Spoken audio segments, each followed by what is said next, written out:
Thomas, good to see you. Been a long time. It has been a while. Okay, are you guys ready? We're ready. Hey guys, we're about to take the presser. It's about to walk up, guys. You want to shout Okay, at the chief? we're ready, Chief. I gotta go. Good afternoon. As everybody's aware, we're out. Here we go. Here we go.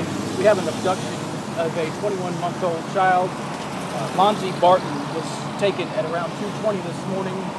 His vehicle that he was in was taken in an auto theft abduction from his father's apartment, from his caregiver's apartment complex out here on the Briarwood area of JAXSHERIFF. We've been working that since 2 o'clock this morning. Kind of update you on where we've been so far.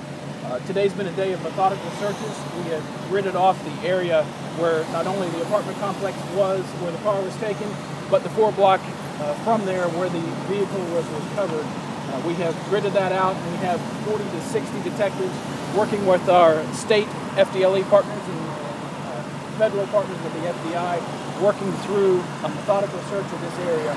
We are trying to touch every residence in this grid, going door to door, looking inside the house, asking people to assist us by looking around the house.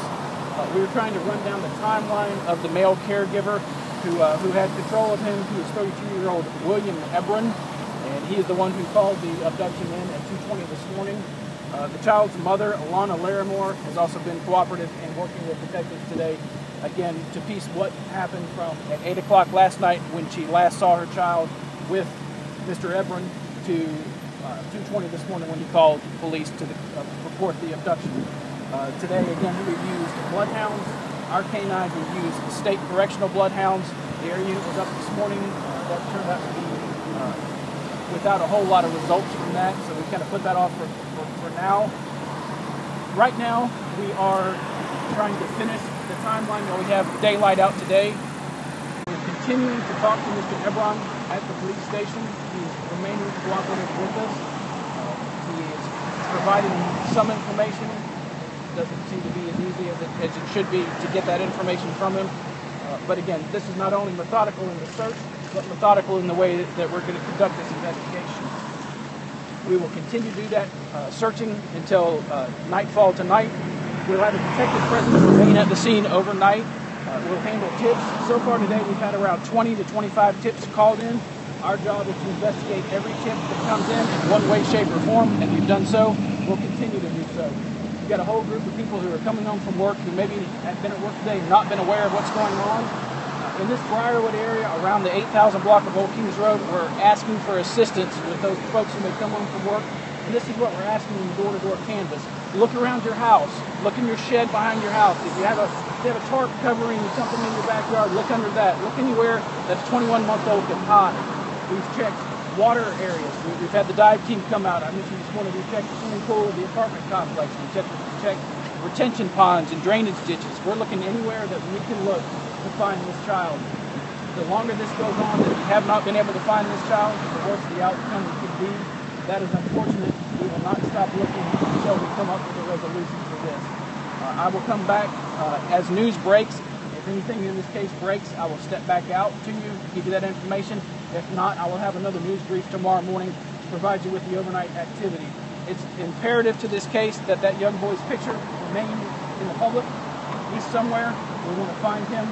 We want to encourage whoever may have him, let Lonzie go. There is a whole bunch of places that you can take that child in public. There are hospitals, fire stations, anywhere that you can go and leave that child. Chief, how worried are you about this little boy? I couldn't be more worried about this child. There's no good thing that could be happening to that child now. He's not in safe hands. He's not in his parents' hands. We want to make sure that that happens to put him back safely in his parents' hands. We're going to do what we need to do to make sure that that happens. Chief, I know this morning you were looking to talk with witnesses. Have you found any witnesses that could possibly corroborate the story of the boyfriend? We're looking through the timeline of the boyfriends. We've got a cell phone. We have some financial records that we're looking through. We're taking that information back and talking with them. I want to go in great detail about what that information is. But if there's a piece of information, we're going to run it down. We're going to look at it. Be it come from a witness, which we've had a couple, but nothing that's been fruitful so far. Or his information, or him, or the child's mother. What do you mean by it's been difficult to get some information out of him that should be easier to get? Well, if I'm the caregiver of a 21-month-old that had this happen as he claims it did. I would do everything in my power to be cooperative with law enforcement. Throughout the day, that hasn't exactly been the case. And again, to walk in great detail through that, I'm really not prepared to do.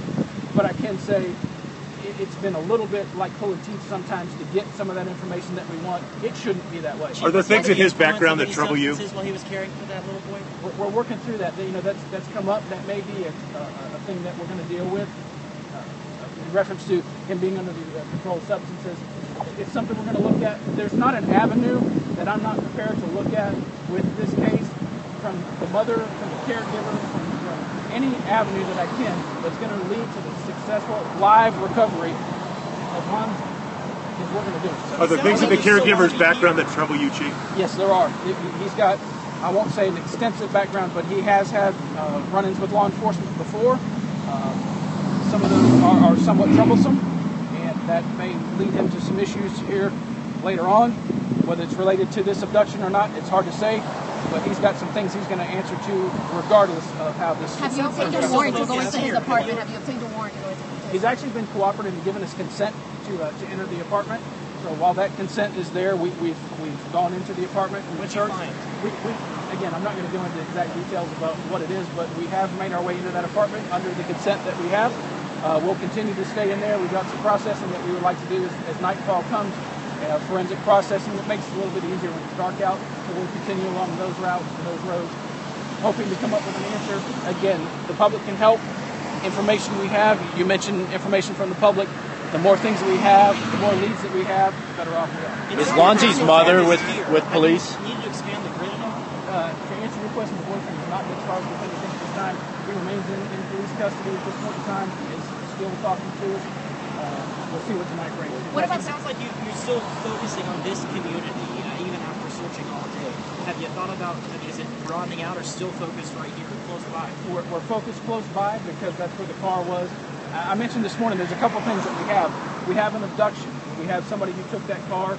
I can't ignore the fact that that child was in the car when the abduction was reported. We're going to work that just like that should be.